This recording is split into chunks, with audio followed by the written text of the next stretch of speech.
Good afternoon to everyone. My name is Gabriele Guerini, and I'm an assistant professor at the University of Pavia in Italy. For those of you who have not met me yet in the previous episodes of this webinar series, I work on the seismic analysis and assessment and retrofit of masonry structures. And today I will focus on what to do when we have to assess and possibly strengthen buildings that are found in the historical centers of cities.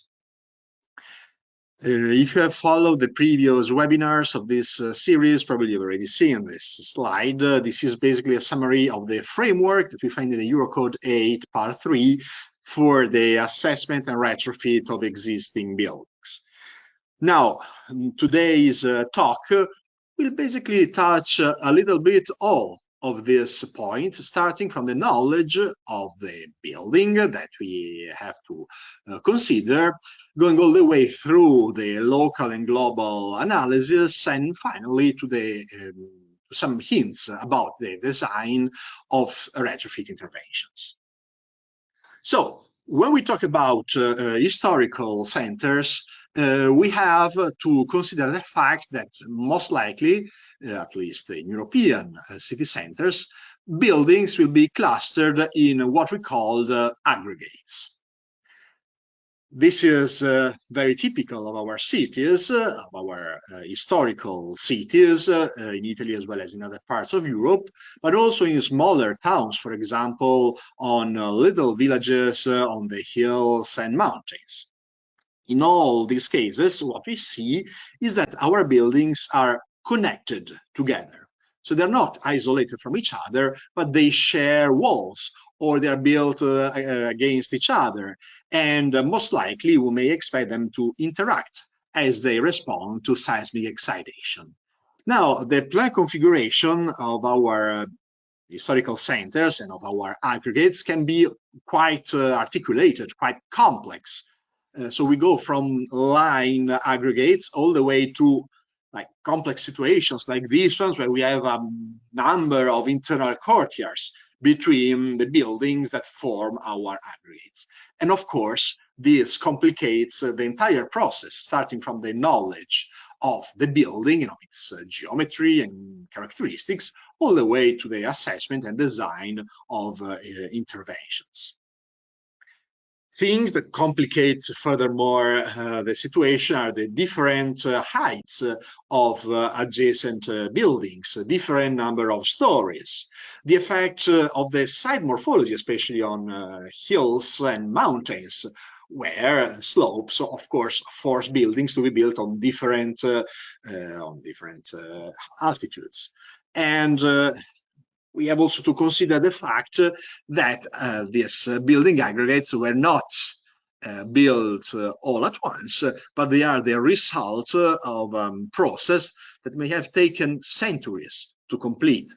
So to simplify our considerations, we can think of some pre-existing cells, like the ones I'm showing here. And between these pre-existing cells, a second time, someone may have built some walls to also take advantage of that space, or an additional cell can be added against an existing one. So all this process, what happens is that most likely the connection between the walls, the pre-existing walls and the new walls at these locations here, here, and so on, may be not very good.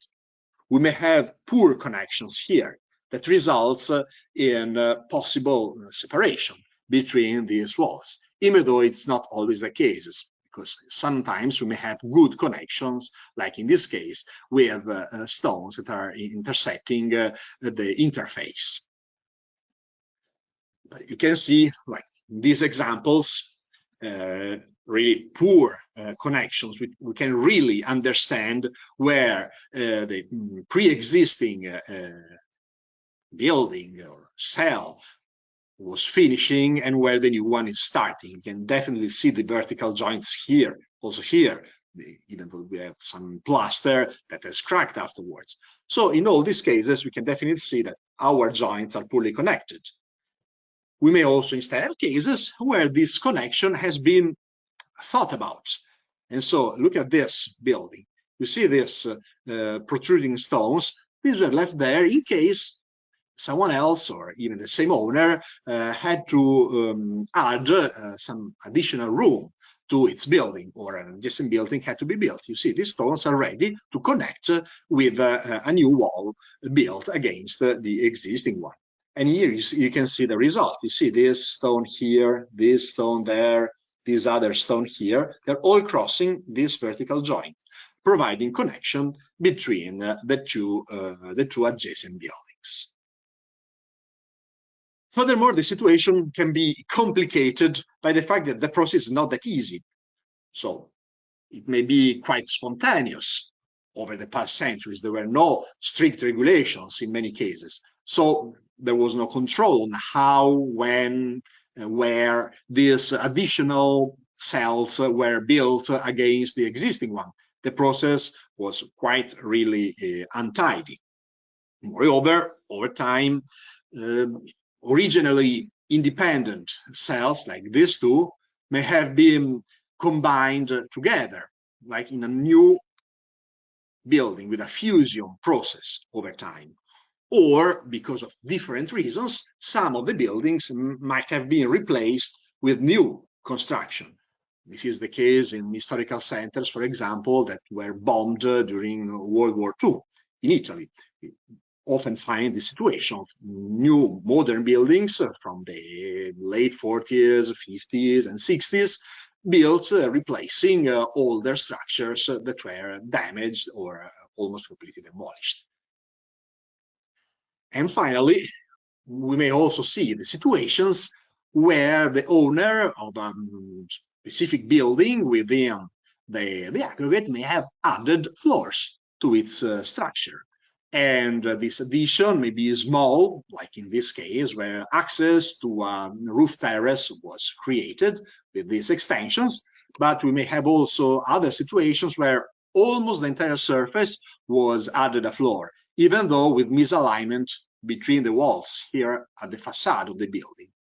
Or other situations can present a case where the extension, the additional floor, actually is aligned with the existing facade. So you see, we may have a bunch of different situations, and even within a single aggregate, depending on the building that we are considering, we may find different situations. So all this complicates quite significantly the entire process of knowledge and analysis of these buildings. So what do we have to do in case we are asked to proceed with the assessment and maybe the design of the retrofit for a building that is part of an aggregate?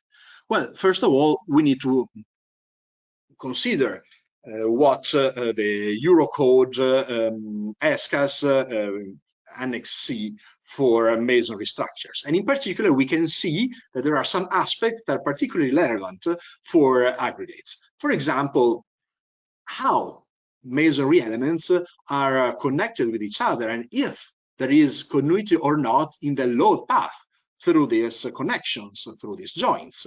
This is a problem that we need to address. It's important to understand this when we analyze a building in an aggregate. Also, what are the different material properties that we may have within our building, also compared with the adjacent building, but also consider the fact that we have, remember, additional floors from different times in history. And so this may be associated to at least different workmanship or even different type of masonry. Now we need also to consider potential interaction with adjacent structures, and also how vertical loads are carried down to foundations, considering that there may be or no connection with adjacent structures. So all these aspects need to be considered in order to understand how different buildings, and in particular our building, is behaving within the context of the entire aggregate. Another aspect that may be of interest in this case is the connection between orthogonal walls, because due to the process of growth of the aggregate, we may see that at the intersection of orthogonal walls connection is not very good. For example, if a wall of a building was constructed against a pre-existing building without good connection. And also, and this is actually typical of almost all historical buildings, we need to assess the condition of the connections between walls and horizontal diaphragms, because due to the lack of seismic detailing in the past, these connections may be quite vulnerable. This is not only for buildings in aggregates, it's in generally valid for historical construction. Now, it is quite evident that if we are paid by our client to assess its own building, that we cannot have access to the entire aggregate, to other buildings that are owned by other people or by other businesses, and that it's also impractical to collect these informations required to model an entire aggregate. So, of course, we need to limit our knowledge, we need to focus our knowledge to the building that we are analyzing. We don't find much guidance in Eurocode 8 about this issue. So I will refer to the Italian building code for this specific problem of how to focus, what to consider in this process. And what we find is that general methods that we use for isolated masonry buildings may not be so suitable for buildings in aggregates, and we need to follow specific rules, specific considerations. And in particular, an important aspect to take into consideration is the potential interaction due to structural contiguity with adjacent buildings. This is one of the main differences between buildings in aggregates and isolated buildings.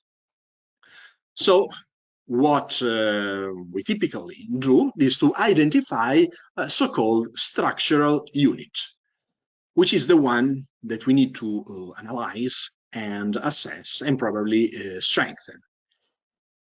And once we identify our structural units, then we can also identify the adjacent ones. And so at this point, we can really try to understand, to establish the expected interactions between these structural units. So what defines the structural unit is, first of all, the vertical continuity of the load path for gravity loads. So understanding this may guide us into defining the structural unit, and also the fact that it might be identified by the presence of joints or open spaces or different construction technologies that really can tell us that that part of the aggregate is I'm not saying independent, but it's somehow autonomous compared to the adjacent parts. So we need to look into these aspects to understand, again, what can be considered our structural units, what can be considered adjacent units, and then to try to estimate the interactions between them. To do this, it's important to conduct a so-called critical survey for the aggregate, or at least for the portion of aggregate of interest. Meaning we should try to understand, first of all, how the aggregate has evolved during time. So to identify construction phases and to see, starting from this, if this can help us understanding where the boundaries between structural units are. For example, I'm showing here another example of an aggregate in a small town that has grown over time, And after conducting this critical survey, it was possible to understand that, starting from an original layout, floors were initially added to the original buildings in several phases, and finally the empty spaces between the different buildings were filled, and so a continuous facade was finally obtained, which is corresponding to the current state. This can be done by analyzing historical documents, records if are available, even though this is not usually going so far in history, but whatever information we can find from this kind of documentation, or also considering the materials that constitute our buildings.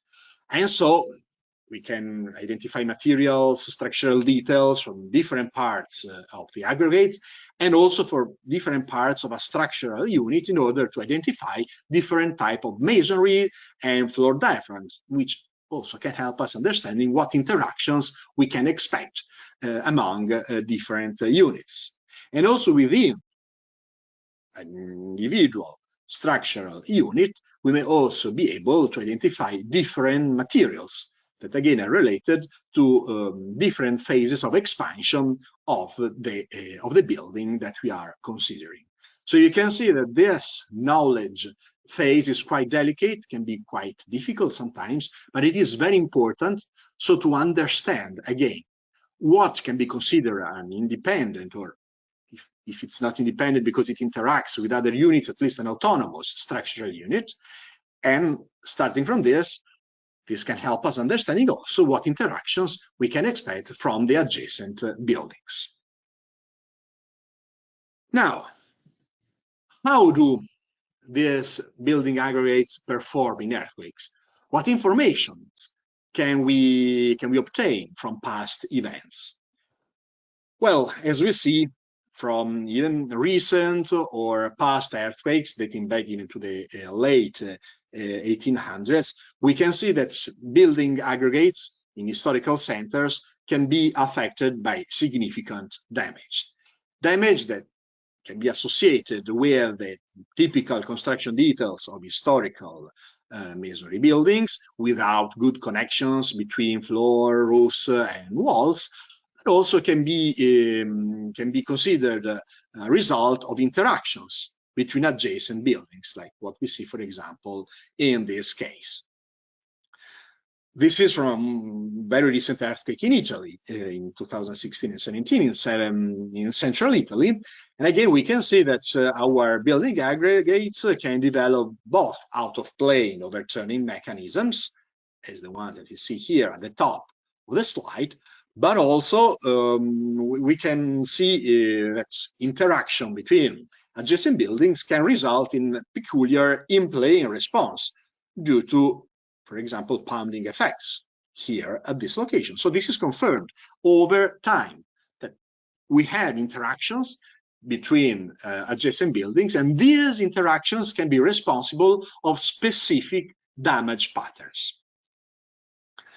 Statistical analysis from the 2009 L'Aquila earthquake in Italy has been performed with a quite comprehensive data set in terms of building typologies, looking at the construction age, number of stories, layout of the building, type of masonry material, the fact that buildings were isolated or part of aggregates. So a number of buildings has been considered in this study.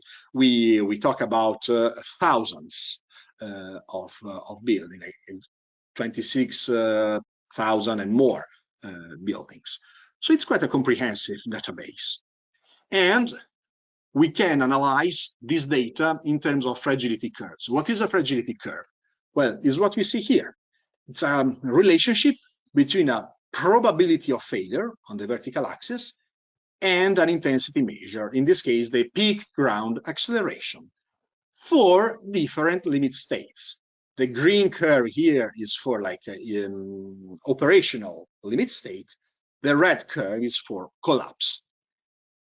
Of course, the green curves are always above the other ones because it's easier to reach and to not meet this operational limit state at a given peak ground acceleration as opposed to the collapse limit state. And the same applies to the intermediate ones, like damage, life safety, near collapse, and so on. So a lower limit state is reached earlier, and so its curve lays above the ones for higher, more damaging limit states. Now, what we can see is that for any type of building in terms of regularity and quality of masonry, or low rise or mid to high rise, the fact that the building is part of an aggregate gives higher fragility, meaning that for any limit state that we consider, the curve is steeper. It approaches faster, a probability of 1 in terms of reaching a given limit state. So being in an aggregate makes our buildings more vulnerable as opposed to the case when buildings are isolated. So this means that the interaction between the adjacent buildings plays a significant role in making them more vulnerable to earthquakes. What has also been done in this study was to separate for the buildings that were part of an aggregate, separate them for the location, considering the location that they had within the aggregate. So considering corner buildings, end buildings, or intermediate buildings.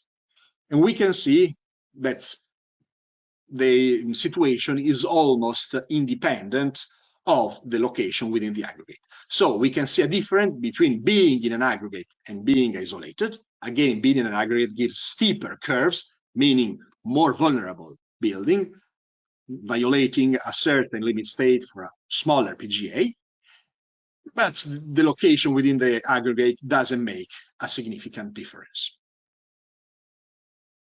Now, why we have these problems with buildings in aggregates? Well, we have seen that we have complex plan layouts, that we have irregularity in height with adjacent buildings that are not of the same height, have not the same number of floors. Floors may not be at the same level in adjacent buildings. We see that we have an effect of the site morphology, especially if you are on hills or mountains. We have seen that these buildings have been transformed over time. Portions have been added, adjacent buildings have been built in different times, and also new floors have been added atop of original buildings. We have seen that this construction delayed over time and result in poor connections. Well, all of this is cause of structural irregularity. And this structural irregularity plays a significant role on both global and local response of our buildings. If you look at the global response, for example, these irregularities may give rise to torsional and rotational modes of response if, which is often the condition, our diaphragms are flexible. This may result in distortion, in shear distortion of the diaphragms, especially at end or corner buildings or cells of the aggregates. We also see pounding and separation effects, depending on the direction of the earthquake excitation. You see, when we are accelerating toward the left, for example, these two buildings are pounding against each other, while if the acceleration is towards the right, they separate. But this pounding may concentrate damage at these locations, right above or below the vertical discontinuity. So this, of course, is making the situation worse than if the buildings were independent. Look at what happens when they separate. You see here we have a spandrel mechanism, which is not bad at all. But as they pound against each other, we develop a soft story mechanism here in this building, and also we damage the piers of the shorter building. So this interaction can be quite damaging, and this is why we expect to have, and we observe, more damage on buildings that are part of aggregates. These are some of the reasons. Other considerations involve the development of local out-of-plane overturning mechanisms. Now, typically in historical buildings, due to lack of detailing, we know that we need to check against these mechanisms that may vary from simple overturning of individual facades or portion of facades to combined overturning of walls and portion of intersecting walls. We may develop mechanisms of arching and bending, both with respect to vertical and horizontal axis. But in the case of aggregates, we have specific mechanisms that again develop because of the interaction between the buildings. For example, pounding between a taller and a shorter building may give rise, we will see this, to particular overturning effects on the upper portion of the taller building, for example. So again, the fact that we have interaction, that we have different heights for adjacent buildings, that we may have poor connections between walls due to delayed construction over time, all this may make the development of this local mechanism even more worrying than for isolated buildings. And this is what we have seen again in recent earthquakes. This is from L'Aquila in 2009. We can see that we have separation along these joints here and there. Here we have damage due to pounding between these two different height buildings.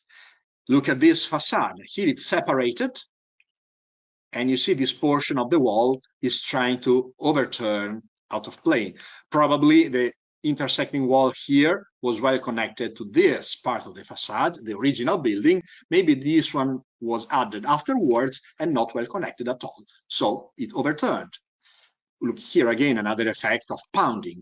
So this is for like longitudinal motion along the aggregate dimension. You see this effect here on the upper part of this building. And again, in 2016, similar observations, pounding effect here, separation along these vertical joints, overturning mechanisms due to poor detailing, and again, separation and pounding at this location.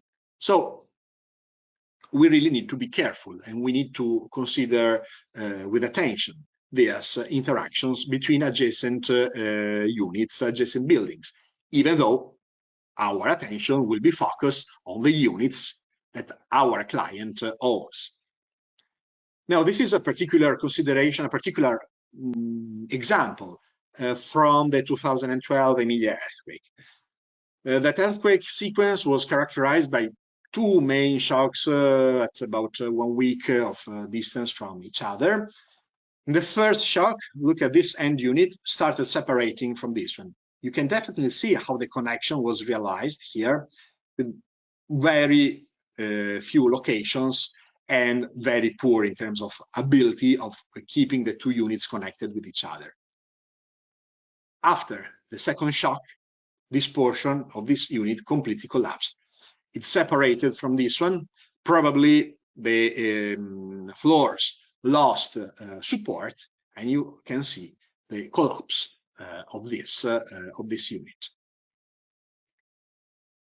So, given this, how do we proceed in the analysis? So we have seen that we need to be careful in gathering information about our structural unit and about the adjacent ones in the aggregate.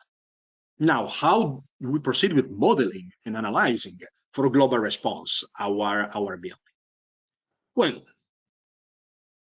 once we identify our structural unit, we need to see what are the effects coming from the adjacent ones.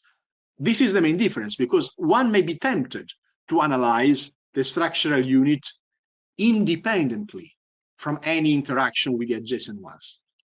But this may not be conservative in some cases, and we will see examples on when this is conservative and when this is not.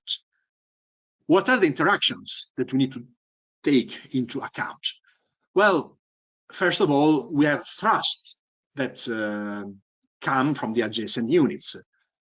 They might be due to arches, walls, roofing systems, and they may not be balanced by equal and opposite thrust coming from our unit. So these unbalanced thrusts must be taken into account. Then we may have to consider local mechanisms due to facade misalignments and effects of different heights and different thicknesses among units. For example, again, specific overturning mechanisms, like the one that might develop here, but also pounding effects, separation and pounding effects. So all these interactions should be at least considered and somehow modeled the analysis of our building coming from an aggregate. Now, if floor diaphragms are very flexible, ideally infinitely flexible, we can analyze individual walls separately. Basically, we can neglect the coupling provided by the floors. If we do this, then each wall must be analyzed considering the tributary gravity loads and also the tributary masses that will give rise to the seismic actions. But we can do this. And actually, in some cases, we should do this. So let's start considering a very simple example. This is an analytical study for a building aggregate with well-connected adjacent buildings. And first of all, we can consider the analysis of individual cells. In this study, there were two cases. One where the cell was very simple, like this one. The second case, the cell, the elementary cell, actually consisted of two rooms. You see, it's a three-story building with these two openings that on one side it's a door, on the other side is a window. And this causes some asymmetry between these two walls. Same thing for this other case here. Doors on one facade, actually on the interior wall, then windows on one facade and windows and door on the other one. This elementary cells, let's take the simpler one, can be analyzed in the longitudinal direction, which is this one here. The aggregate will be formed by adjacent cells in this direction. This is our longitudinal direction. This is our transverse direction. Analysis can be carried out in both directions. Of course, the transverse one is quite steeper than the longitudinal one in this case. You see a different order of magnitude of displacement in those directions. One may be tempted, in a real case, to just analyze the individual cell corresponding to the property that is contacting the engineer. However, let's look at what happens if we consider this unit as part of aggregate. Now, three situations were considered: a 3-cell aggregate, a 5-cell, and 9-cell aggregate, with both single room and double room elementary cells. But again, let's consider one of them for simplicity. And let's focus on the 9-cell case. Now, for each cell, the in-plane distortion, shear distortion of the floor diaphragm can be found. We can see that it is maximum for the end units, and it's almost zero from the central one. So this is telling us that end units and intermediate units are behaving differently. And if we compare the shear distortion of the floor diaphragm coming from the individual cell analysis and from the aggregate analysis in the two directions, we can see that in the longitudinal one, it's actually conservative, considering the individual cell, but it's not in the transverse direction. Here what we see is the association of the distortion with the PGA. So you can see that if we consider the individual cell here, the same PGA causes a smaller displacement than on the aggregate, the smaller shear deformation. But that's not the case for this other situation. So you see here for the single room, this is for the double room. Okay, single room, individual cell, single room aggregate, double room individual cell, double room aggregate. Again, distortion from the individual cell greater than in the aggregate. Distortion from the individual cell greater than in the aggregate. This is for the longitudinal direction. But we have the opposite when we consider the transverse direction. You see, single and double room individual cells here. But now, if we put them in an aggregate, distortion of the diaphragm will be larger. So we have a larger demand. And for the same PGA. And that's a problem, because if we analyze an individual unit without any interaction, well, in this case, we are missing the point. We are unconservative.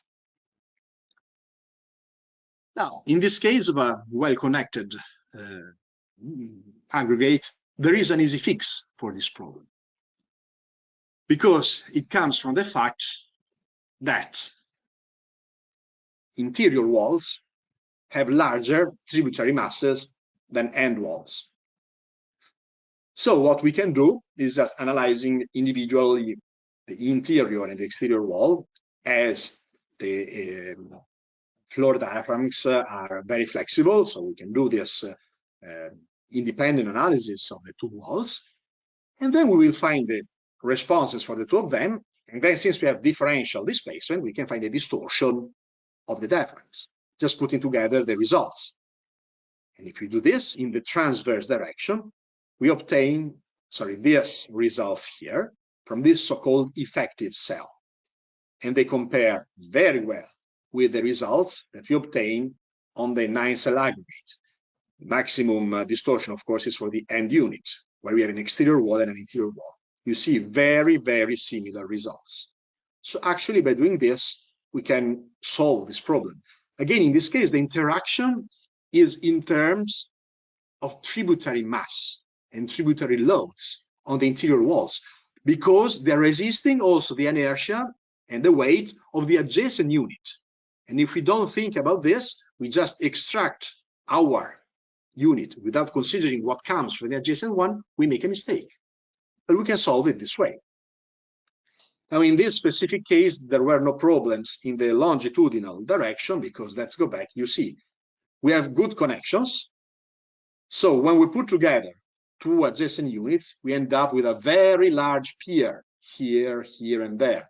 So all these locations, compared to the individual cell, where the piers were narrower, we have longer piers, which make them stiffer and stronger. So in this case, in the longitudinal direction, it's actually conservative, analyzing an individual unit. But again, it's not in the transverse direction unless we consider the different tributary masses and loads acting on the interior and exterior walls. So be careful to this. Now, what happens if we stiffen the diaphragm in our aggregate? So let's consider another example to understand this. Again, we have an individual structural unit, which is comprising basically 3 rooms, 2 rooms and a stairwell, and a 5-unit linear aggregate, just obtained again replicating the individual units 5 times. We shared party walls, similar to the previous case. Let's start considering the case of very flexible diaphragms, for example, timber diaphragms or vaulted ceilings.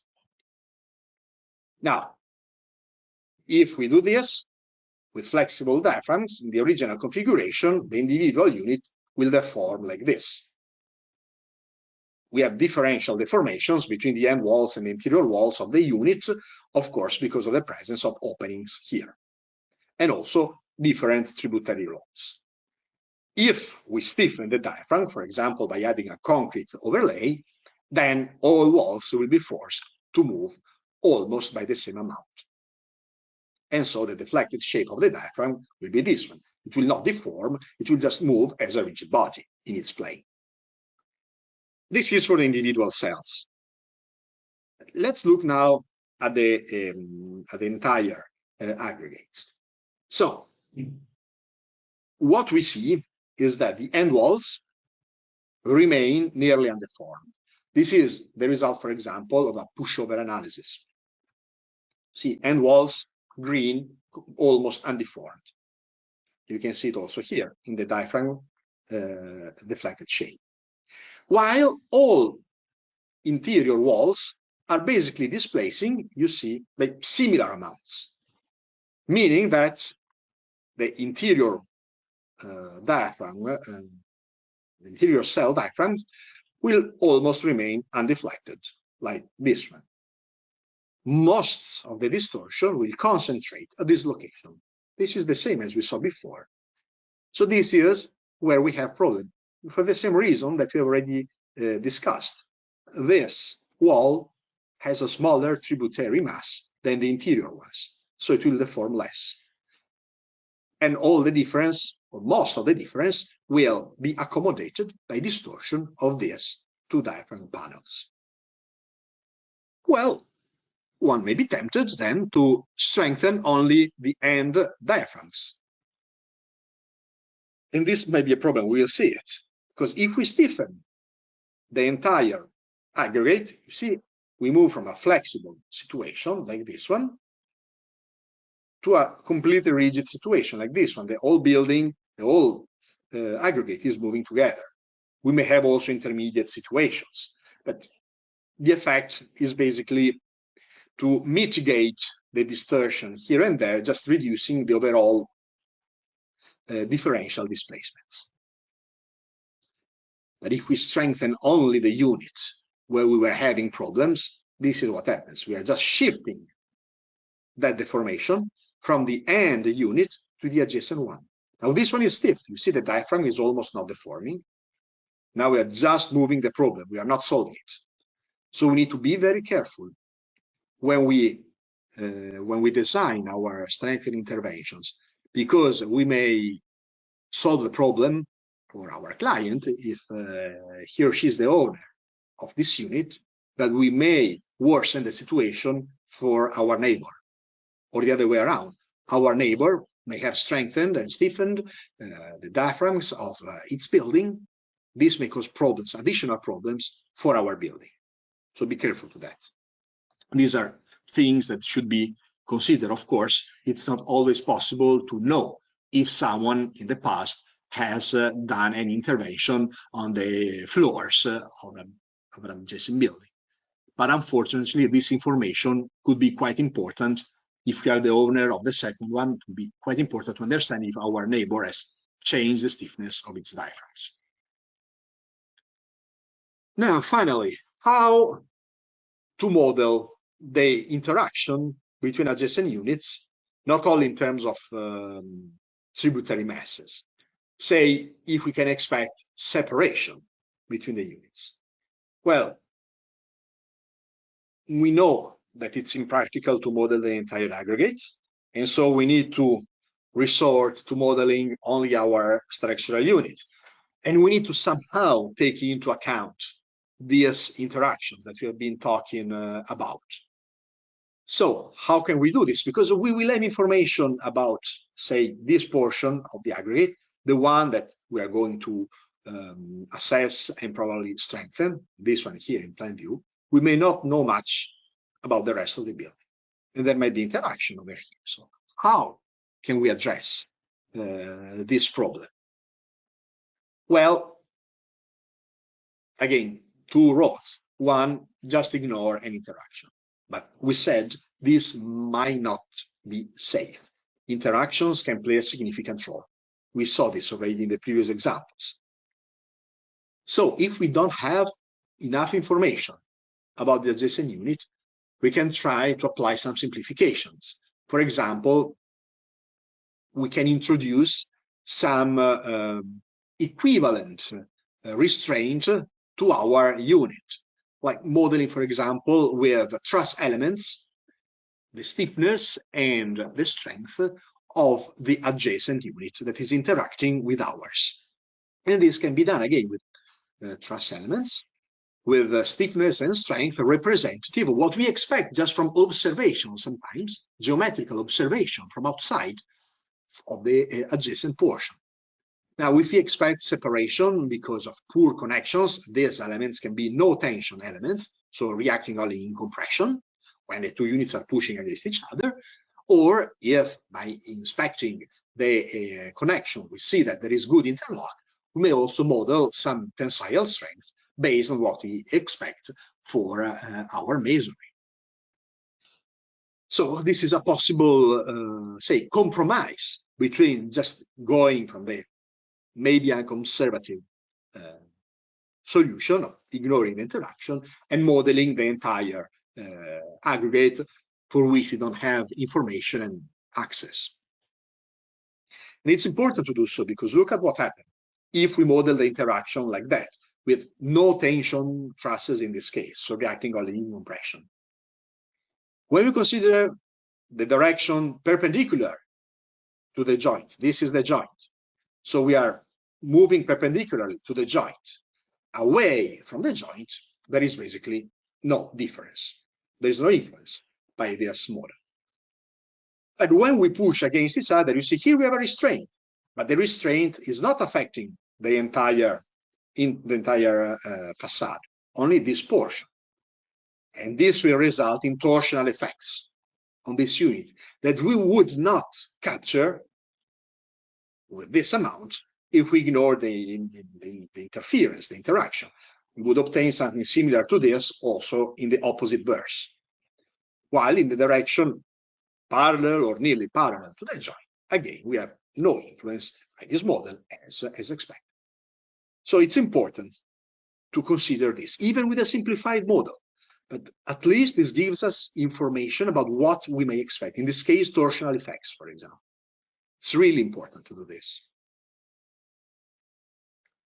And finally, a few considerations about local mechanisms in our buildings, especially within the context of building aggregates. Again, we may have like conventional mechanisms developing, for example, the overturning of this facade, as you would probably find also in an isolated building, but also mechanisms that are typical of interacting buildings.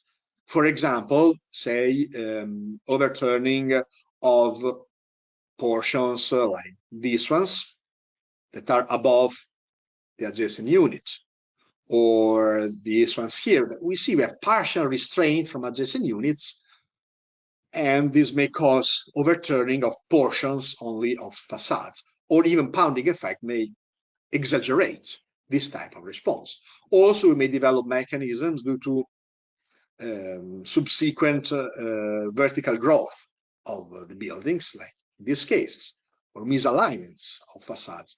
Again, several situations, or poor connection, like in this case, maybe the intersecting wall was part of this building and this part of the facade was added afterwards. So all these considerations, again, can help us understanding if one mechanism will develop or not, and to which extent we need to consider it. So again, knowing details about the connections and about the interactions is really important, also to understand which mechanisms, local mechanisms, will develop and which portions of our walls will be interested by these mechanisms. And again, typically we start from loss of cohesion and material disaggregation, which is typical of old, poorly constructed buildings. And then we have total or partial overturning of facades, or if we have somehow decent restraint from floors, we may develop arching and bending mechanisms.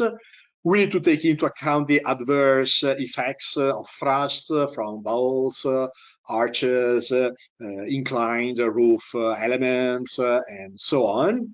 And also, I will repeat it, adverse effects due to interaction between adjacent units, for example, pounding. All of this is important to understand what to analyze. It's really, really difficult sometimes to identify possible mechanisms, but we need to do that. So a few examples, it is like loss of cohesion and material disaggregation, it's typically observed in stone masonry buildings, but also in large thickness brick walls if we have loose filling materials. And we may have overturning, again, you see, with detachment of a facade from the transverse walls, entire facade or a portion of facade. Look at this case. For example, this transverse wall is part of this adjacent cell. This transverse wall is part of this adjacent cell.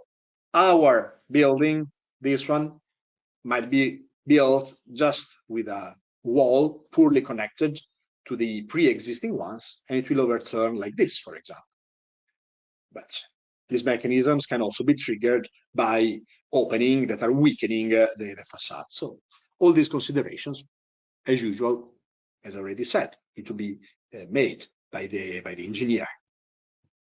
Combined overturning mechanisms, which involve not only the overturning facade, but also portions of the intersecting walls,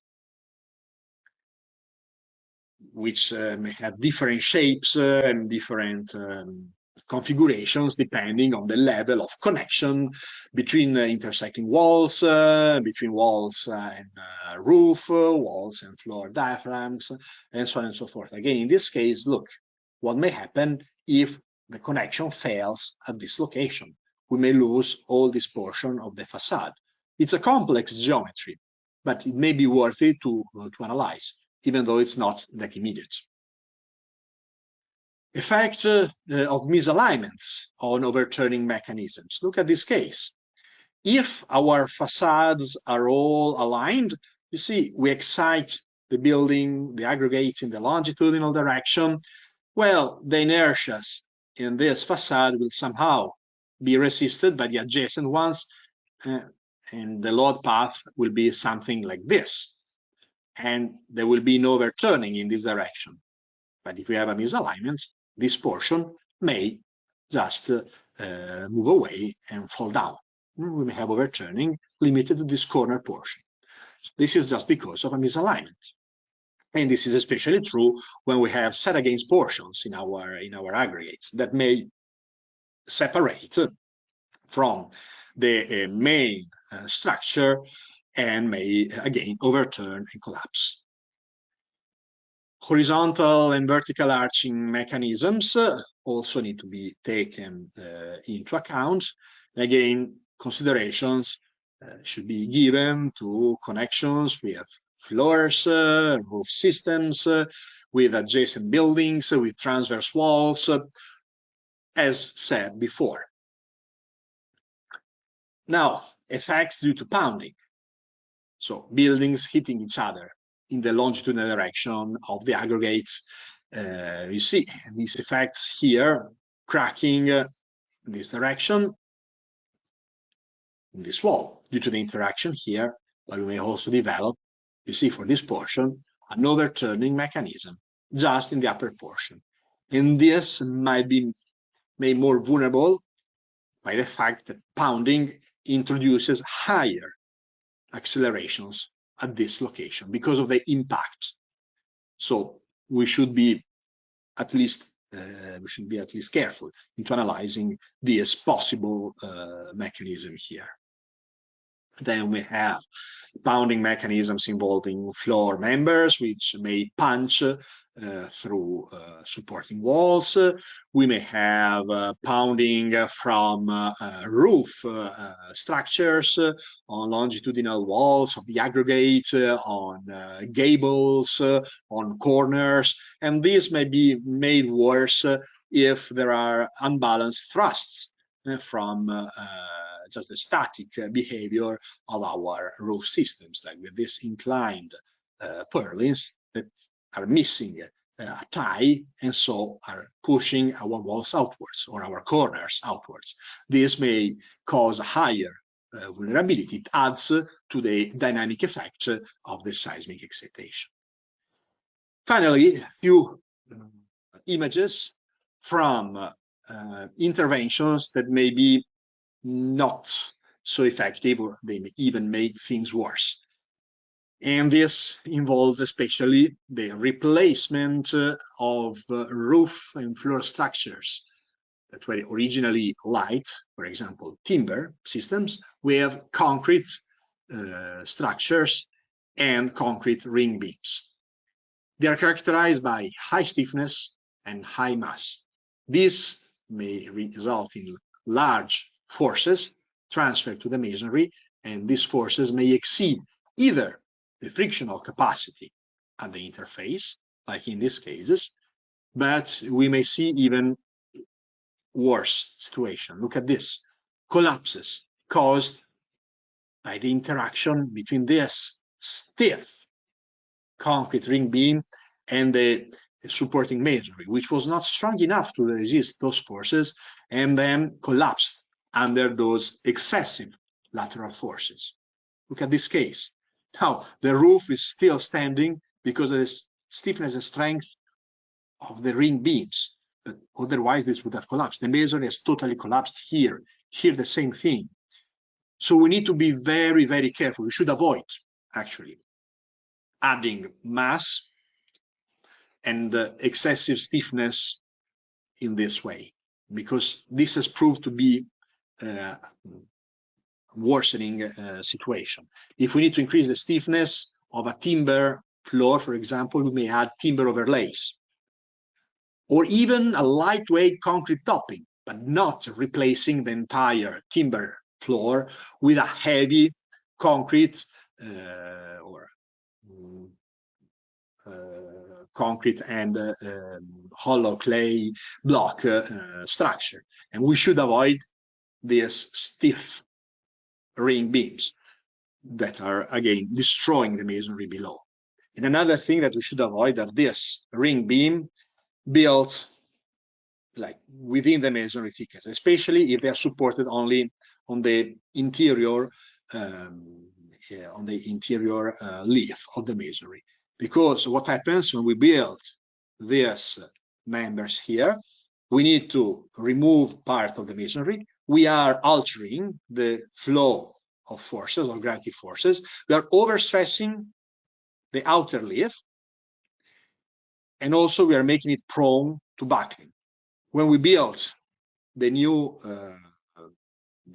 concrete floor with the ring beam, we are now loading with the new floor only the interior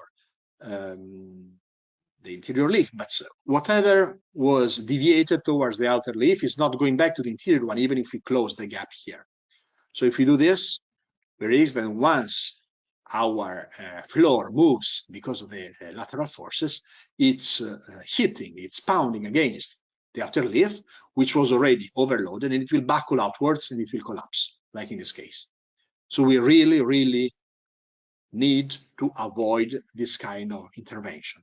If we need to provide a ring beam at intermediate floors, we can do it within the floor, the diaphragm panel, not inside the masonry. We can add L-shape steel angles, for example. We can add reinforcement within concrete overlay along the perimeter of the floor diaphragm, but not removing the masonry, not adding this ring beams, concrete beams within the thickness of the masonry, because this is causing problems like we see here.